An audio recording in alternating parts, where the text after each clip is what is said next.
Hello everyone, welcome to K Guru Academy. In the video la nama third week January month kana third week weekly test practice maths க்கு answers வந்து பார்க்க போறோம். இந்த third week கான 10 questions வந்து நான் already உங்களுக்கு provide பண்ணியிருந்தேன். ஸோ வந்து நம்ம எவ்ரி வீக் வந்து 10 கொஸ்டினாக பார்த்துட்டு இருக்கோம் இல்லையா? ஸோ அதன்படி ரீசனிங் ஆப்டிடியூட் ரெண்டுத்துக்கும் சேர்த்து இந்த 10 கொஸ்டின்ஸ்க்கான ஆன்சர்ஸ் பார்த்துடலாம். அண்ட் ஒவ்வொரு கொஷினும் கண்டிப்பாக நீங்கள் வந்து நோட் பண்ணிகிட்டே இருங்க. ஏன்னா இந்த சீரீஸ் வந்து பார்த்தீங்கன்னா அப் டு உங்களுக்கு குரூப் 2 அண்ட் குரூப் 4 எக்ஸாம்ஸ் முடிகிறது வர தொடர்ந்து கொடுக்க போகிறோம். அண்ட் வந்த சம் ரிப்பீட் ஆகாது. ஸோ அதனால் ஒரு நிறைய நம்பர் ஆஃப் சம்ஸை வந்து உங்களால் ப்ராக்டிஸ் பண்ணிக்க முடியும். கண்டிப்பாக அது உங்களோட மார்க்கில் வந்து ஒரு பெரிய இம்பாக்டை ஏற்படுத்தும். ஓகேவா? சரி, இப்போ நம்ம தேர்ட் வீக்குக்கான அந்த 10 கொஷின்ஸ்க்கான ஆன்சர்ஸ் பார்த்துடலாம். ஓகே, ஃபர்ஸ்ட் கொஷின் பாருங்கள். 2 எண்கள் 2:3 என்ற விகிதத்தில் உள்ளன. அவற்றின் பெரிய எண் சிறிய எண்ணை விட 15 அதிகம் எனில் அந்த எண்கள் என்ன? இதான் கொஸ்டின். ஸோ அப்போ இந்த 2 எண்களினுடைய விகிதம் கொடுத்துருக்காங்க. நம்ம அந்த எண்களை வந்து கண்டுபிடிக்கணும். நமக்கு ஒரு சின்ன ஹிண்ட் கொடுத்துருக்காங்க. ஓகேவா? அது என்ன ஹிண்ட் அப்படின்னா, பெரிய எண் சிறிய எண்ணை விட 15 அதிகம் அப்படின்னு சொல்லிட்டாங்க. ஸோ அந்த ஹிண்ட்டை யூஸ் பண்ணி நம்ம சால்வ் பண்ண போகிறோம். ஃபர்ஸ்ட் பாருங்க, நமக்கு கொடுத்துருக்கக்கூடிய விகிதம் 2:3. ஓகேவா? ஸோ அப்போ நம்ம என்ன பண்ணிக்கலாம் அப்படின்னா, இந்த 2:3ங்கிறத யூஸ் பண்ணி நமக்கு டோட்டல் விகிதம் என்னங்கிறத கண்டுபிடிச்சிடலாம். ஓகேவா? டோட்டலாக நமக்கு 5 விகிதம். ஓகே, ஸோ இப்போ பெரிய எண் சிறிய எண்ணை விட 15 அதிகம் அப்படின்னு கொடுத்துட்டாங்க. அப்படின்னா என்ன அர்த்தம்? 2 எண்களுக்கு இடையிலான அந்த வித்தியாசம் வந்து 15 இருக்கும்னு அர்த்தம். கரெக்டா? ஸோ அப்போ பெரிய எண் எதுவாக இருக்கும்? கண்டிப்பாக இந்த 3ன்றது தான் பெரிய எண்ணாக இருக்கும். ஓகேவா? உதாரணத்துக்கு பாருங்க, 2:3 அப்படின்னு இருக்கு. இதில் எது பெரிய எண்ணு கேட்டோம்னா நமக்கு எண்ணு தெரியாது. ஆனால் நம்மளால நம்ம என்ன சொல்ல முடியும்? ஏதோ ஒரு நம்பர் 2ஆல் மல்டிப்ளை ஆயிருக்கு, அதே நம்பர் 3ஆலையும் மல்டிப்ளை ஆயிருக்கு. 2x விகிதம் 3x அப்படின்னு நம்மளால சொல்ல முடியும். இப்போ அந்த எக்ஸுங்கிற எண்ணை தான் நம்ம கண்டுபிடிக்க போகிறோம். அதுக்கு முன்னாடி பார்த்தீங்கன்னா நமக்கு ஒரு சின்ன ஹிண்ட் தான். என்னது? 2 எண்களுக்கு இடையிலான அந்த வித்தியாசம் வந்து 15ன்னு கொடுத்துருக்காங்க. இப்போ இந்த வித்தியாசம் அப்படிங்கிறத நம்ம வந்து 3x - 2x. ஸோ இது ரெண்டுத்துக்கு இடையில இருக்கக்கூடிய வித்தியாசம் தான் 15. இப்போ நம்ம இதில் வந்து எக்ஸ் கண்டுபிடிக்கலாம் இல்லையா? 3xல 2x போயிடுச்சுன்னா எக்ஸு. ஸோ அப்போ x = 15. இப்போ x 15 அப்படின்னா நமக்கு என்ன தெரியும்? இந்த 2x 3x இருக்கு இல்லையா? இந்த இடத்துல எக்ஸ்ன்ற இடத்துல 15 நம்ம சப்ஸ்டியூட் பண்ணோம்னா நமக்கு அந்த எண்களே கிடைச்சிரும். ஓகே, ரொம்ப சிம்பிளான சம் தான். அப்போ 2 × 15 பார்த்தீங்கன்னா என்ன வரும்? 30. அடுத்தது 3 × 15 பார்த்தீங்க அப்படின்னா 45. அப்போ நமக்கான ஆன்சர் பார்த்தீங்கன்னா ஆப்ஷன் பி. புரிஞ்சுதா? ரொம்ப சிம்பிள். அவங்க கொடுத்துருக்கக்கூடிய விகிதத்தை ஜஸ்ட் பார்த்துக்கிறோம். அதை நம்ம விகிதத்தில் இருக்கிறத எப்பொழுதுமே நம்ம எக்ஸில் எடுத்துப்போம். 2x விகிதம் 3xன்னு எடுத்துக்கிறோம். அந்த எண்களுக்கு இடையிலான அந்த வித்தியாசம் வந்து 15 அப்படின்னு அவங்களே கொடுத்துருக்காங்க. ஸோ அதை நம்ம வந்து என்ன பண்ணுறோம்? யூஸ் பண்ணி அந்த எக்ஸை கண்டுபிடிச்சி அகைன் அந்த எக்ஸை வந்து இந்த 2, 3ங்கிற விகிதத்தோட மல்டிப்ளை பண்ணி ஃபைனல் ஆன்சர் கண்டுபிடிச்சிட்டோம். ஓகே, அடுத்த செகண்ட் கொஸ்டின்.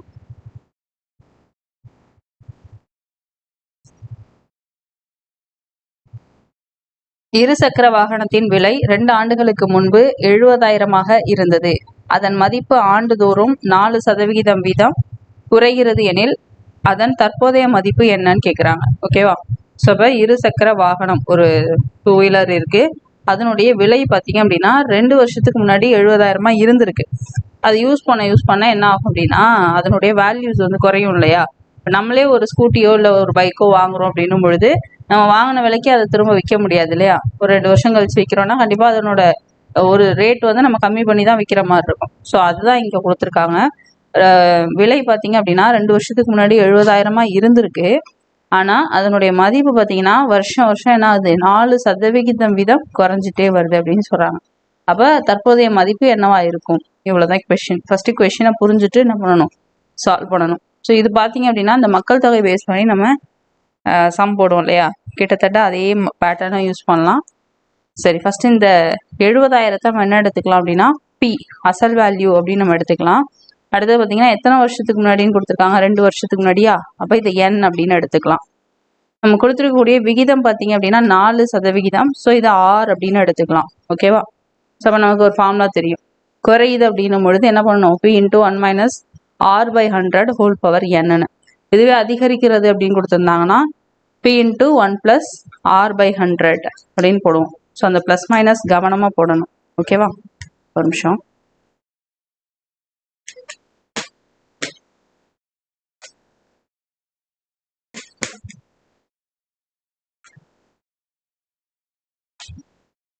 ஓகே, ஸோ இப்போ இந்த ஃபார்முலா யூஸ் பண்ணி என்ன பண்ணலாம் அப்படின்னா இதை சால்வ் பண்ணலாம்.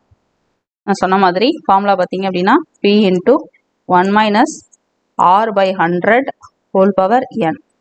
ஓகே, ஸோ இப்போ இந்த இடத்துல பிக்கு பதிலாக நம்ம என்ன பண்ணணும், 70,000 அப்படின்னு போடணும்.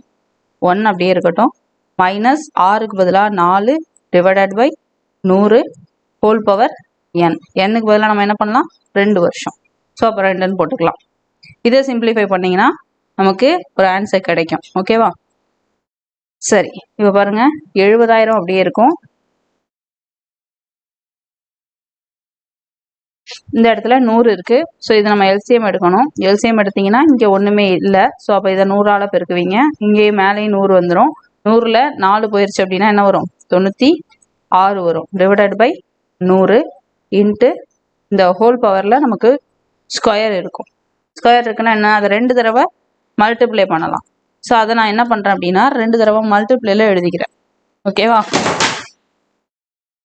ஸோ அப்போ அதை மல்டிப்ளைல எழுத போகிறேன்.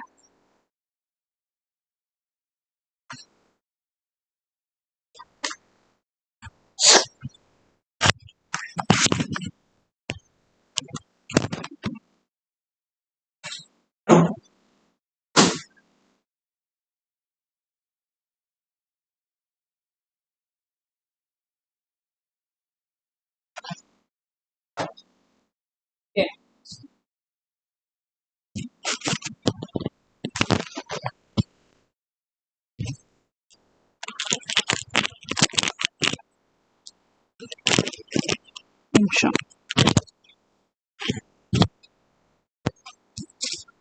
ஓகேவா? ஸோ இப்போ இந்த 70,000 அப்படியே வச்சுக்கலாம். Into 96/100 into 96/100. ஓகேவா? இதை சிம்பிளிஃபை பண்ணலாம். 2 0க்கு 2 0 கேன்சல் ஆகிடும். இந்த 2 0க்கு இந்த 2 0 கேன்சல் ஆகிடும். ஓகேவா? ஸோ மீதி இருக்கக்கூடியதை நம்ம என்ன பண்ணணும், மல்டிப்ளை பண்ணணும். ஸோ மல்டிப்ளை பண்ணும்போது நமக்கு 96 இன்ட்டு 96 என்ன வருதுன்னு பார்ப்போம். First 96 into 96. ஆக்சுவலாக நம்ம ஃபஸ்ட்டு இந்த யூனிட் டிஜிட்டை வச்சு ஆன்சர் கண்டுபிடிக்கலாம்.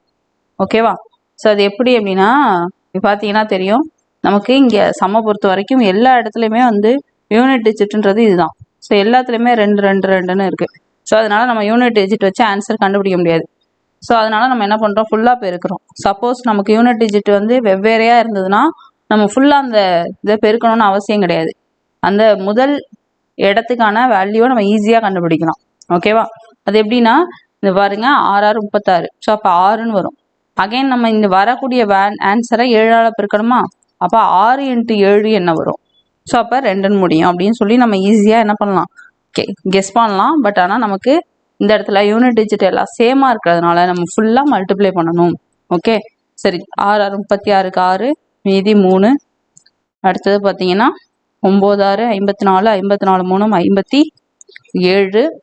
ஸோ அகைன் வந்து 9ஆல் பெருக்கணும். 4 86. ஸோ இதை வந்து அப்படியே ஆட் பண்ணிக்கலாம். 6 11க்கு 1 மீதி 1, மறுபடியும் 11 12க்கு 2 மீதி 1 9. இப்போ 92 16 நமக்கு கிடச்சிருக்கு. இதுதான் ஆன்சரான்னு கேட்டால் இல்லை, ஏன்னா நம்ம இந்த 7ஓட மறுபடியும் பெருக்கணும். ஓகேவா? ஸோ அப்படி பெருக்கும்பொழுது என்ன கிடைக்கும், 6 7 42க்கு 2 மீதி 4, 1 7 7 4 11க்கு 1 மீதி 1, 2 7 14 1 15க்கு 5 மீதி 1, 9 7 63 1 64. ஸோ அப்போ 64 512 அப்படிங்கிறது தான் ஆன்சர். அப்படியே ஆப்ஷனை பாருங்க, ஆப்ஷன் சி. ஓகேவா? 64,512. ஓகே, நெக்ஸ்ட் போகலாம். தேர்ட் கொஸ்டின் பாருங்க. ஒரு நகரத்தினுடைய மக்கள் தொகை 10 ஆண்டுகளில் 1,75,000 2,62,500 உயர்ந்தால் அந்நகரில் ஓராண்டு சராசரி அதிகரிப்பு சதவிகிதம் என்னன்னு கேட்குறாங்க. நம்ம முன்னாடி பார்த்த கொஸ்டினும் இதுவும் கொஞ்சம் சிமிலராக இருக்குது. ஓகேவா?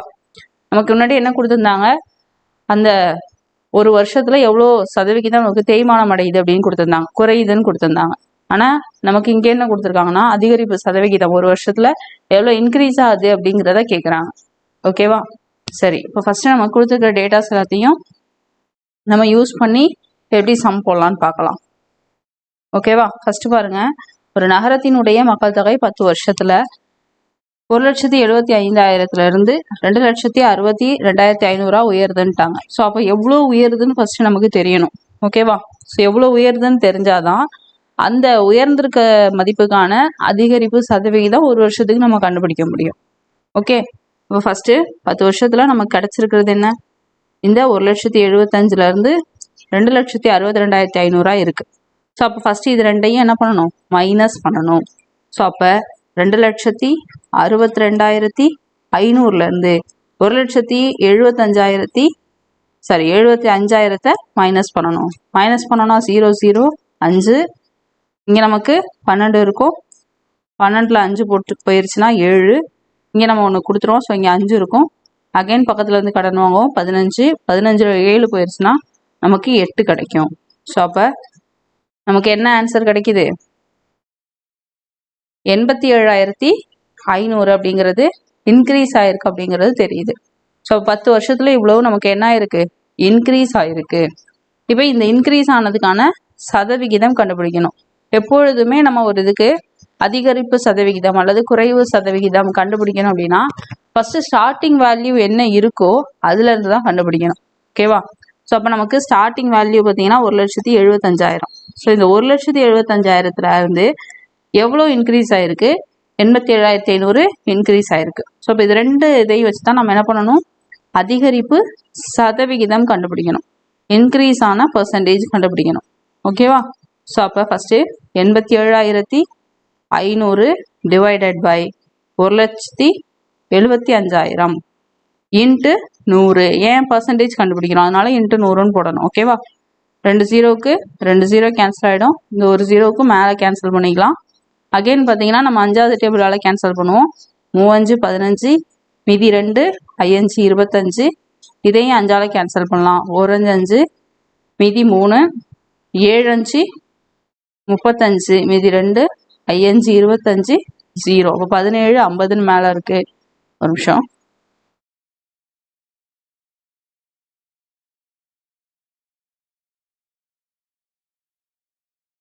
ஓகே, 17 50ன்னு சொல்லி மேலே இருக்கு. கீழே பார்த்தீங்கன்னா 35 இருக்கு. இன்னுமே நம்ம கேன்சல் பண்ணலாம். 7 7 5 35, 3 5 15, மீதி 2 5 25 0. மறுபடியும் கேன்சல் பண்ணலாம். 1 7 7, 7 35 0. இப்போ கடைசியாக நமக்கு என்ன கிடைக்குது? 50% கிடைக்குது. ஸோ அப்போ நமக்கு 50% வந்து இன்க்ரீஸ் ஆயிருக்குன்னு தெரியுது. ஆனால் நம்ம கொஷின் வந்து என்ன கேட்டிருக்காங்க? நல்லா கவனிங்க. ஓராண்டுக்கான அதிகரிப்பு சதவிகிதம் என்னன்னு தான் கேட்குறாங்க. ஸோ அப்போ நம்ம 10 வருஷத்துக்கு தான் 50%. ஓகேவா? ஸோ அப்போ ஒரு வருஷத்துக்கான அதிகரிப்பு சதவிகிதம் கண்டுபிடிக்கிறதுக்கு நம்ம என்ன பண்ணணும்? 50 டிவைடட் பை 10. ஓகேவா? ஸோ அப்போ இதை கேன்சல் பண்ணிங்கன்னா நமக்கு 5ன்னு கிடைக்கும். ஸோ அப்போ ஒரு வருஷத்துக்கு நமக்கு 5% இன்க்ரீஸ் ஆகிருக்கும். ஆப்ஷன் டி தான் இதுக்கு ஆன்சர். ஓகேவா? அடுத்து 4th கொஷின் பார்க்கலாம். ஸோ ஏதாவது ஒரு கொஷின் புரியலன்னா திரும்ப ஒரு தடவை அந்த கொஷினில் நான் என்ன எக்ஸ்பிளைன் பண்ணியிருக்கேன்னு பாருங்கள், கட்டாயம் புரியும். ஓகேவா? புரியாத அளவு கடினமான வினாக்கள் நான் இன்னும் கொடுக்க தொடங்கலை. ஸோ கொஞ்சம் உங்களுக்கு செட் ஆனதுக்கப்புறம் கஷ்டமான கொஷின்ஸையும் ஆட் பண்ணி தரேன். ஓகேவா? சரி, அடுத்து 4th கொஷின் பாருங்க.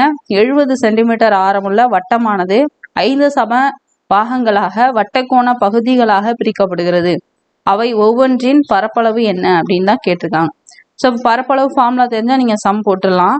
ஆனால் இதில் ஒரு ட்விஸ்ட் என்ன அப்படின்னா, நீங்கள் பை வேல்யூ சப்ஸ்டியூட் பண்ணி போடணும்னு அவசியம் கிடையாது. ஏன்னா உங்களுக்கு ஆப்ஷனில் எல்லாத்துலேயும் என்ன இருக்குது? பை அப்படியே இருக்குது. ஸோ நீங்கள் ஃபார்முலாவில் இருக்கக்கூடிய அந்த பையில் எந்த ஒரு வேல்யூவும் சப்ஸ்டியூட் பண்ணாமல் என்ன பண்ணலாம்? டைரெக்டாக பையை அப்படியே வச்சு நீங்கள் சம் போடலாம். ஓகேவா? சரி, ஃபஸ்ட்டு கொடுத்துருக்க டேட்டாஸை நான் சொல்லிடுறேன். ஆரம் எவ்வளவு? 70 சென்டிமீட்டர். ஓகேவா? எத்தனை சமபாகமாக பிரிக்கிறாங்க? எண் வந்து 5 சமபாகங்களாக பிரிக்கிறாங்க. ஓகேவா? வட்டக்கோண பகுதியினுடைய பரப்பளவு ஃபார்முலா நான் சொல்கிறேன், நோட் பண்ணிக்கோங்க. 1/n, அதாவது எத்தனை பாகமாக பிரிக்கிறோமோ அது கீழே வரணும். 1/n into pi r square. Okay, so அப்போ பையோட வேல்யூ நம்ம சப்ஸ்டியூட் பண்ண வேண்டாம், அப்படியே வச்சுக்கலாம். ஸோ அப்போ இதுக்கான ஃபார்முலாவில் ஜஸ்ட்டு அப்ளை பண்ணுங்கள். 1/5 இன்டூ பை நம்ம வந்து சப்ஸ்டியூட் பண்ண போகிறதில்ல, அப்படியே விட்டுடலாம். ஆருக்கு பதிலாக 70 இன்ட்டு 70. ஸோ இதை சிம்பிளிஃபை பண்ணலாம். 1 5 5, மீதி 2 4 5 20. 14 இன்ட்டு 70 என்ன வருதுன்னு பாருங்க. So 14 into 70 0. 4 7 28 8 மீதி 2 1 7 7 2 9. அப்போ நமக்கான ஆன்சர் பாருங்க 9 8 0 5 எந்த ஆப்ஷனில் இருக்கு? Option B. Okay, very simple. ஆனால் என்ன தெரியணும்? ஃபார்முலா தெரியணும். ஸோ இந்த ஃபார்முலாவை நோட் பண்ணிக்கோங்க. 1/n into pi r square எப்படியும் சொல்லலாம், அல்லது pi r square by n. ஏன்னா எத்தனை சமபாகமாக பிரிக்கிறோமோ அது கீழே வரணும். ஓகேவா? பை ஆர் ஸ்கொயரை நம்ம ஜஸ்ட்டு எத்தனை சமபாகமாக பிரிக்கிறோமோ அத்தனையால டிவைட் பண்ணுறோம் பட்டைக்கோண பகுதியினுடைய பரப்பளவு கண்டுபிடிக்க. ஓகே, அடுத்து 5வது சம் பார்க்கலாம்.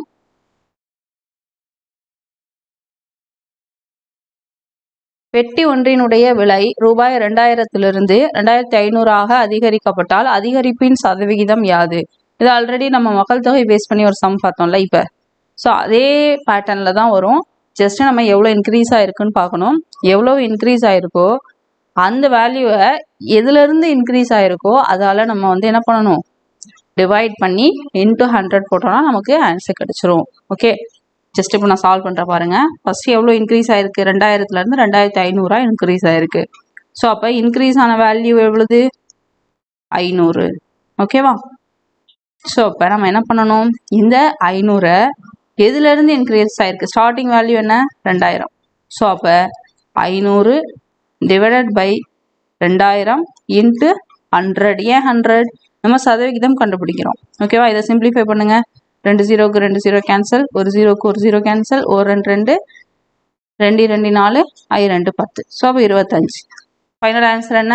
25% என்ன ஆயிருக்கு? இன்க்ரீஸ் ஆயிருக்கு. Option D. கிளியர்? இதெல்லாம் ஈஸியான சம் தான். அடுத்து 6வது கொஷின். ஸோ இனி இந்த கடைசி 5 கொஷின் வந்து ரீசனிங் பேஸ் பண்ணது. ஸோ இது பார்த்தோன்னே ரொம்ப கன்ஃபியூஸ்டாக எத்தனை பேர் ஆனீங்கன்னு தெரில. ஸோ இதுவும் ரீசனிங் பேஸ் பண்ண ஒரு கொஷின் தான். ஒரு பள்ளியில் 45 நிமிடங்களை கொண்ட 7 பாட வேலைகள் உள்ளன. அப்பள்ளியில் பாட வேலைகள் 9ஆக மாறும் பொழுது ஏன்னா அது ஒவ்வொரு பாட வேலையினுடைய கால அளவு என்னவா இருக்கும் தான் கொஷின். ஸோ இப்போ இதில் ஒரு ட்விஸ்ட் இருக்குது. என்ன அப்படின்னா, இதை வந்து 3 பேட்டர்னில் போடலாம். நான் ஒன்று ஒன்றா சொல்கிறேன். பட் நீங்கள் வந்து ஒரு விஷயம் கவனிச்சிருந்தீங்கன்னா இதை கரெக்டாக போட்டிருக்கலாம். ஸோ டோட்டல் டைம் அவங்க இன்க்ரீஸ் பண்ணவே இல்லை. ஓகேவா? ஸ்கூலோட டைமை அவங்க இன்க்ரீஸ் பண்ணவே இல்லை. இருக்கிற டைமை தான் வந்து என்ன பண்ணுறாங்க? ஃபஸ்ட்டு 7 பீரியடாக இருக்கிறத 9 பீரியடாக மாற்றுறாங்க. ஒவ்வொரு பீரியடுக்கும் ஃபஸ்ட்டு 45 நிமிஷம் இருந்திருக்கு. ஓகேவா? சரி, இப்போ 9 பீரியடாக மாற்றும் போது ஒரு பீரியடுக்கு எவ்வளோ டைம் இருக்கும்? இவ்வளோ தான். லாஜிக்காக ஃபஸ்ட்டு கொஷினை புரிஞ்சுக்கணும். சரி, இப்போ பாருங்கள், 3 பேட்டர்ன் நான் சொன்னேன் இல்லையா? 3த்துக்கும் நான் ஐடியா கொடுத்துறேன். உங்களுக்கு எது வந்து ஈஸியாக இருக்கோ அதை நீங்கள் எடுத்துக்கோங்க. ஓகே, ஃபஸ்ட்டு பார்த்தீங்கன்னா நமக்கு என்ன இருக்குது? 45 நிமிடங்கள் பார்த்தீங்கன்னா டோட்டலாக 7 பீரியடாக இருக்குது. ஸோ அப்போ நமக்கு டோட்டல் டைம் எவ்வளோ இருக்கும்? 45யும் 7ஐயும் பெருக்குனீங்கன்னா உங்களுக்கு என்ன கிடைக்கும்? 315 கிடைக்கும். ஓகேவா? 45யும் 7ஐயும் பெருக்குனீங்கன்னா 5 315 கிடைக்குது. ஓகேவா? ஸோ அப்போ இந்த 315ங்கிறது மாற போகிறதே கிடையாது. 315 நிமிடம். ஓகேவா? இது மாறவே மாறாது. இதை தான் நம்ம என்னவா பண்ணுறோம்? 9 பீரியடுக்கு பிரிக்கிறோம். அப்போ ஜஸ்ட் 9ஆல் டிவைட் பண்ணிங்கன்னா என்ன வரும்? அவ்வளோதான் ஆன்சர். ஸோ இதை டிவைட் பண்ணிங்கன்னா உங்களுக்கு என்ன கிடைக்கும்? 3 5. ஸோ அப்போ 35 நிமிடம். ஸோ இது ஒரு மெத்தட் ஆஃப் திங்கிங். இப்படியும் போடலாம். அல்லது செகண்ட் இது சொல்கிறேன் பாருங்கள். 7 பீரியடுங்கிறது வந்து 45 நிமிஷமாக இருக்குது. அந்த டைமை வந்து நம்ம மாற்றலை, 9 பீரியடாக மாற்றுறோம். ஸோ பீரியட் வந்து நம்ம அதிகரிக்கும் பொழுது இந்த டைம் வந்து நமக்கு அதிகரிக்குமா குறையுமா? என்ன ஆகும்? லாஜிக்காக யோசிச்சு பார்க்கணும். நமக்கு நிறைய டைம் இருக்குன்னா டைம் இன்க்ரீஸ் ஆகும்னு சொல்லலாம். நம்ம வந்து டோட்டல் டைம், அந்த ஸ்கூலோட டோட்டல் டைமை நம்ம மாற்றவே இல்லை. ஸ்கூல் வந்து 8 மணி நேரம் இயங்குது அப்படின்னா அந்த 8 மணி நேரத்தை நம்ம மாற்றலை. புரிஞ்சுதா? ஸோ அந்த 315ன்னு பார்த்தோம் இல்லையா? அந்த வேல்யூவை நம்ம மாற்றவே இல்லை. அப்படி பார்க்கும்பொழுது கட்டாயம் நமக்கு இது குறையும். 9 பீரியட்னு மாற்றும் போது என்ன ஆகும்? குறையும். ஸோ அப்போ நேர்மாறல் எதிர்மாறல் அந்த கான்செப்ட் இப்போ யூஸ் பண்ணியும் இந்த சம்மை போடலாம். ஓகே, அடுத்து தேர்டு மெத்தட் ஆஃப் திங்கிங் என்ன பண்ணோம் அப்படின்னா, அது ஆஸ் யூஷுவல் தான். 45 நிமிஷத்துக்கு 7 பீரியட் அப்படின்னா டோட்டலாக நமக்கு 315 நிமிஷம் கிடைக்கும். ஸோ அப்போ எத்தனை நிமிஷத்துக்கு 9 பீரியடாக வச்சோன்னா நமக்கு 315 கிடைக்கும். ஏன்னா இந்த 315 நம்ம மாற்ற போகிறது இல்லை இல்லையா? ஸோ அதனால இப்படியும் போடலாம். ஸோ எப்படி பார்த்தாலும் உங்களுக்கு இந்த டைமை மாற்றாமல் இப்போ இது வந்து எப்படி சால்வ் பண்ணுவீங்க? எக்ஸோட வேல்யூ நம்ம கண்டுபிடிக்கணும். இப்போ x is equal to 315 divided by 9 solve பண்ணிங்கன்னா 35. இதுக்கான ஆன்சர் ஆப்ஷன் சி. ஓகேவா? ஃபஸ்ட்டு நான் சொன்ன மெத்தட் ஈஸியாக இருந்திருக்கும், இருந்தாலும் இந்த 2 மெத்தடையுமே தெரிஞ்சுக்கோங்க. ஓகேவா? ஸ்பாட்டில் உங்களுக்கு எது ஞாபகம் வரும்னு சொல்ல முடியாது இல்லையா? அதுக்காக தான். ஓகே, அடுத்து 7th சம். ஒருவர் சென்னையிலிருந்து டெல்லிக்கு செல்ல ரயிலில் புறப்படுகிறார். அவர் தனது பயணத்தை புதன்கிழமை 22:30 மணிக்கு தொடங்குகிறார். எந்தவித தாமதமும் இன்றி ரயில் செல்வதாக கொண்டால் மொத்த பயண நேரம் வந்து 32 மணி நேரம் ஆகும். அவர் எப்போது டெல்லியை சென்றடைவார்? இதுதான் கொஷின். ஸோ இதுக்கு என்ன பண்ணோம் அப்படின்னா, டோட்டல் டைமில் வந்து எந்த ஒரு சேஞ்சுமே இல்லை. ஓகேவா? ஸோ அப்போ நான் இந்த 22:30 மணிங்கிறது வந்து பார்த்தீங்கன்னா உங்களுக்கு 10:30 மணின்னு வரும். ஸோ அதை நார்மல் டைமுக்கு நீங்கள் கன்வெர்ட் பண்ணாமே அந்த சம்மை வந்து சால்வ் பண்ணலாம். ஓகேவா?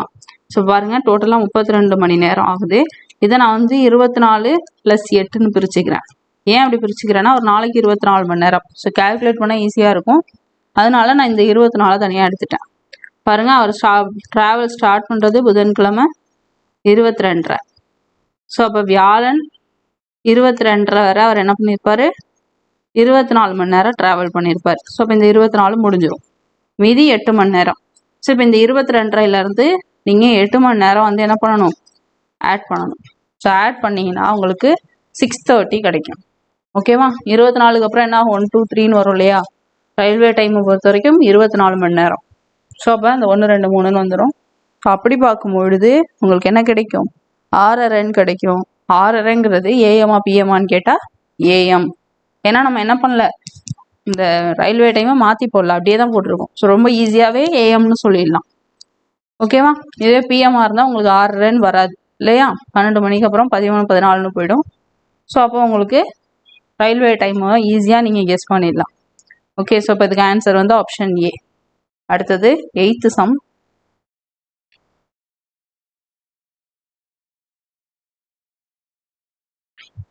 FOX is equal to CAT எனில் ஜெராக்ஸ் என்பது அதனை குறிக்கும். இது ஆல்ரெடி நம்ம பார்த்துட்டோமான்னு எனக்கு தெரியல.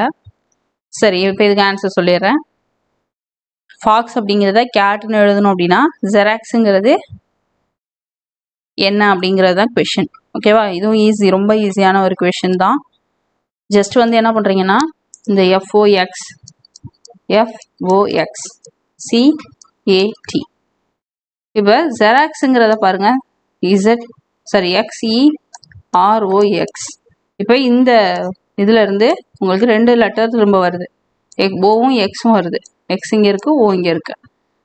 ஓக்கு நேராக ஏ இருக்கு. ஸோ அப்போ இந்த இடத்துல ஏன்னு போட்டு பாருங்க. எக்ஸுக்கு நேராக டி இருக்கு. ஸோ அப்போ இங்கேயும் டீன்னு போட்டு பாருங்க. ஓகேவா? ஸோ வேற எந்த லெட்டரும் ரிப்பீட் ஆகல. அதனால நம்ம ஜஸ்ட் வந்து இதை மட்டும் வச்சு ஆன்சர் கண்டுபிடிக்க முடியுதான்னு ட்ரை பண்ணலாம். ஓகே, ஸோ பாருங்க, TAT ஃபர்ஸ்ட் என்ன இருக்கு? டி இருக்கு, சிடி இருக்கு. ஸோ அதை விட்டுறலாம். டி இருக்கு, இது கிடையாது. டி இருக்கு, ஓடி இருக்கு, அதுவும் கிடையாது. டி இருக்கு, ஏடி இருக்கு. ஸோ அப்போ ஆப்ஷன் டி தான் ஆன்சர். புரிஞ்சுதா? ஸோ இந்த மாதிரி கம்பேர் பண்ணி போடுற மாதிரி சம்ஸ் வரும். Next 9th question.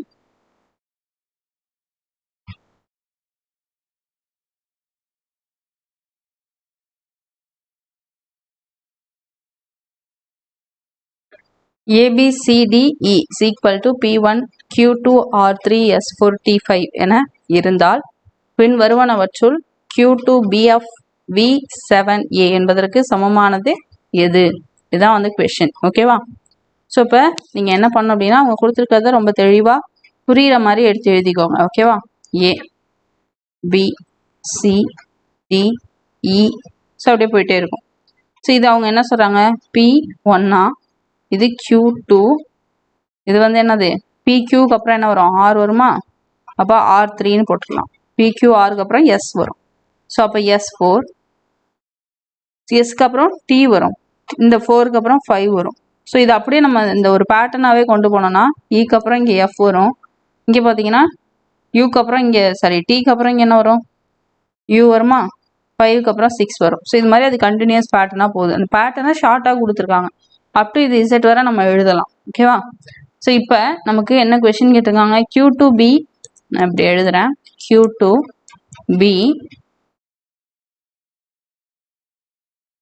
Q2B next பாருங்க FV7A இதற்கு சமமானது என்னன்னு கேட்குறாங்க. ஜஸ்ட் மேலே இருக்கிறத அப்படியே கம்பேர் பண்ண போகிறோம். இங்கே Q2 இருக்கு, இங்கே B இருக்கு. ஸோ அப்போ இந்த இடத்துல Bன்னு போட்டுப்போம். ஓகேவா? அடுத்து இங்கே B இருக்கா, ஸோ அப்போ அதுக்கு நேராக என்ன பண்ணலாம், Q2ன்னு போட்டுக்கலாம். இங்கே F இருக்கு, Fக்கு நேராக நம்ம என்ன எழுதியிருக்கோம், U6. ஸோ அப்போ U6ன்னு எடுத்துக்கலாம்.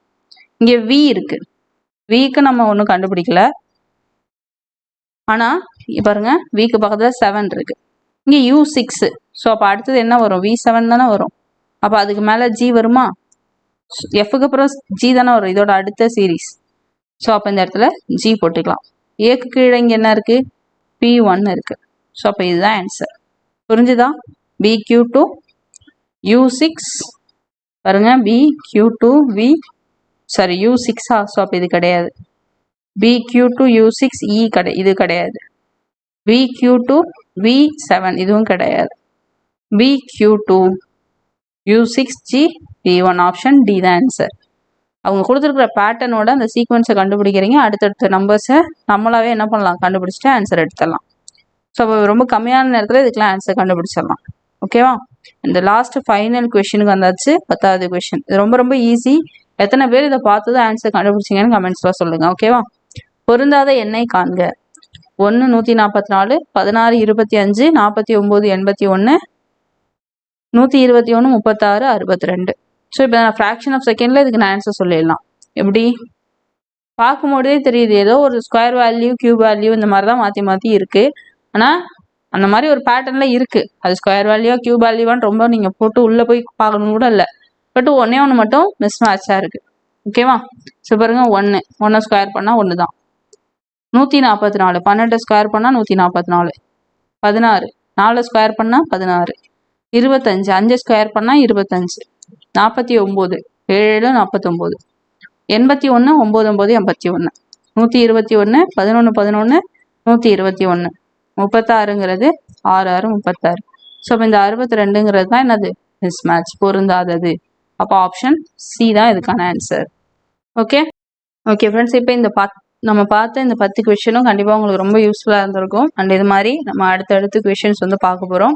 நான் சொன்ன மாதிரியே இந்த கொஷின்ஸ் எல்லாமே நம்ம அப் டு உங்களோட group 2 group 2A and group 4 exams முடிகிறத தொடர்ந்து நம்ம வீக்லி மேக்ஸ் வந்து கொடுக்க போகிறோம். அதை நீங்கள் கரெக்டாக ஃபாலோ பண்ணிக்கோங்க. ஆல்ரெடி நம்ம 30 கொஷின்ஸ் வந்து கம்ப்ளீட் பண்ணியிருக்கோம்.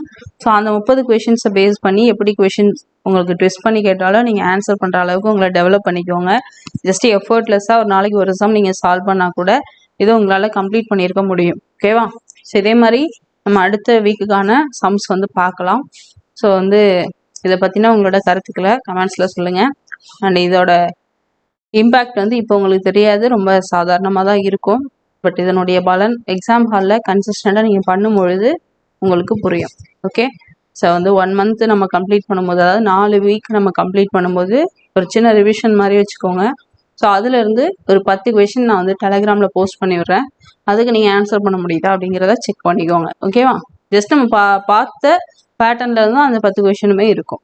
ஓகே, ஸோ டெலகிராமில் ஜாயின் பண்ணாதவங்க நான் டிஸ்கிரிப்ஷனில் லிங்க் கொடுக்குறேன், கிளிக் பண்ணி ஜாயின் பண்ணிக்கோங்க. ஓகே, நம்ம அஃபிஷியல் லோகோவில் நம்மளோட டெலகிராம் இருக்கும். ஓகேவா?